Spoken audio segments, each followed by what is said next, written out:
चलिए इधर ध्यान दीजिए आप लोग शामपट की तरफ। हम लोग पढ़ रहे थे कक्षा 8 विषय विज्ञान अध्याय 8 बल तथा दाब। और कल की कक्षा को हम शुरुआत किए थे एक क्रियाकलाप के माध्यम से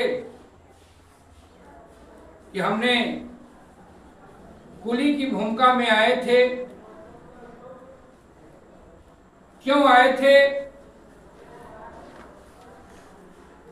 कि जो पढ़ाने का मतलब है टीएलएम के माध्यम से, ये जो आप देख रहे हैं उपलब्ध, इसको बोलते हैं टीएलएम, शिक्षक अधिगम सामग्री। लेकिन शिक्षक अपने आप में भी टीएलएम, ताकि बच्चा जो है हम पढ़ा रहे हैं तो लगे कि कुछ नया होने वाला है और उसको में जिज्ञासा हो कि हम सीखें, इसीलिए हमने कुली बने। तो आज जो हम पढ़ेंगे, पाठ को आगे बढ़ाएंगे भाग 2 में।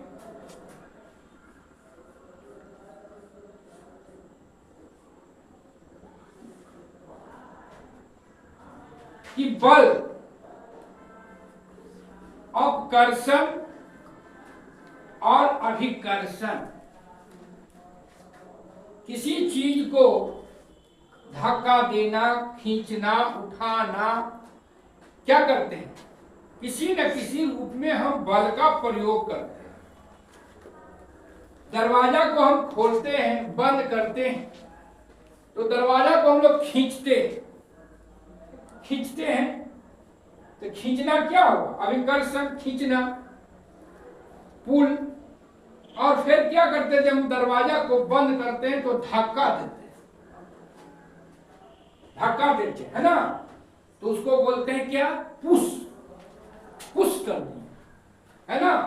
आप देखते हैं जब अपने घर में मोटर का स्विच बंद करती होगी तो क्या करती है?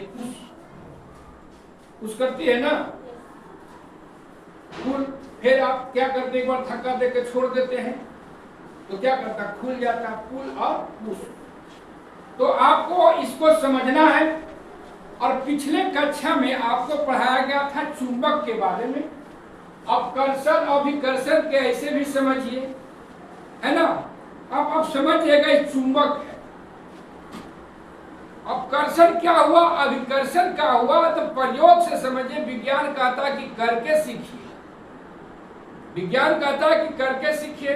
तो आपको बताया गया था चुंबक में 2 ध्रुव होते हैं, 2 ध्रुव, एक उत्तरी और एक दक्षिणी ध्रुव, एक N और एक S। तो आपको ये भी बताया गया था कि जब किसी चुंबक को, है ना, समान ध्रुव में जाता है तो क्या होता है?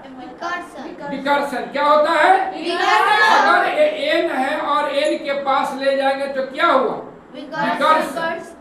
विकर्षण क्या हुआ? धक्का दिया ना। क्या दिया? धक्का दे दिया ना। और फिर है असमान ध्रुव को जब हम ले जाते हैं तो क्या होता था? आकर्षण, खिंचाव हुआ, एक दूसरे को खींचा, है ना। तो आप समझे, आपको दिक्कत नहीं होगा। अभिकर्षण और अपकर्षण। अब देखिए, इसको करके भी देख लीजिए। 2 बच्चे आइए, कहता है विज्ञान की करिए क्रियाकलाप, आइए।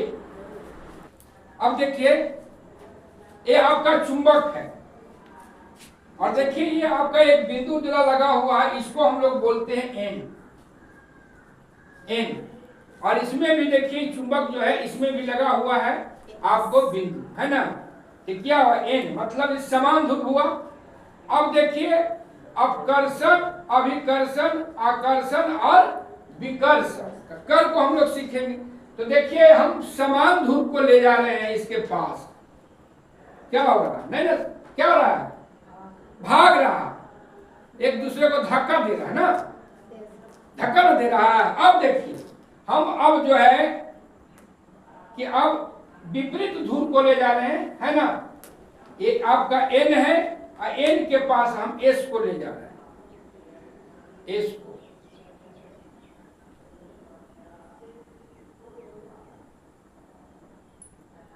क्या हुआ? चिपक गया। क्या हुआ? सट गया, है ना, खींच लिया एक दूसरे को। तो क्या हो? समझ गया आप? आकर्षण और विकर्षण आप लोग समझ गए। अब समझना है कुछ और क्रियाकलाप करना है ना। दोनों एक दूसरे को, आइए ऐसे करके लगाइए।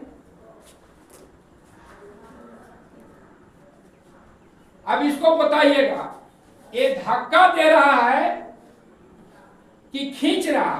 धक्का दे रहा है। एक दूसरे को धक्का दे रहा है ना, इसको बोलते हैं धक्का देना। और खींचना, खींच के बताइए, एक दूसरे को खींचा, ये क्या हुआ? खींचना। खींचना और धक्का देना क्या है? ये बल है। अब इस बल को कहां कहां हम प्रयोग करते हैं, सारी चीज को हम लोग गतिविधि से समझेंगे। अब जैसे आप पानी भरते हैं कुआं से, उसमें खींचते हैं कि धक्का देते हैं? खींचते हैं। अब अच्छा, किताब को हम कर रहे हैं, क्या करें? खींचना होगा कि धक्का देना होगा? खींचना। उठाना होगा। उठाना भी क्या हुआ? बल हुआ, उठाया है ना, खींचना, उठाना। दरवाजा को बंद करना, खोलना, समझ गए। इसी तरह से एक कार है खड़ी विरामावस्था में। अब इस कार को जब हमको गति में लाना है तो क्या करना पड़ेगा? इसको धक्का देना पड़ेगा। धक्का देना पड़ेगा, और धक्का देते रहेंगे तो क्या होगा? चलते रहेगा। इस तरह से आज हम इस क्रियाकलाप के माध्यम से समझें अपकर्षण और अभिकर्षण क्या है। अपकर्षण धक्का देना, और अभिकर्षण मतलब खींचना। अभिकर्षण उसका। तो आज हम इतने पे समाप्त करते हैं। फिर हम आगे कल जो है आप लोग रस्सी लेके आइएगा, और हम रस्सा कसी खेल के माध्यम से समझेंगे संतुलित बल और असंतुलित बल।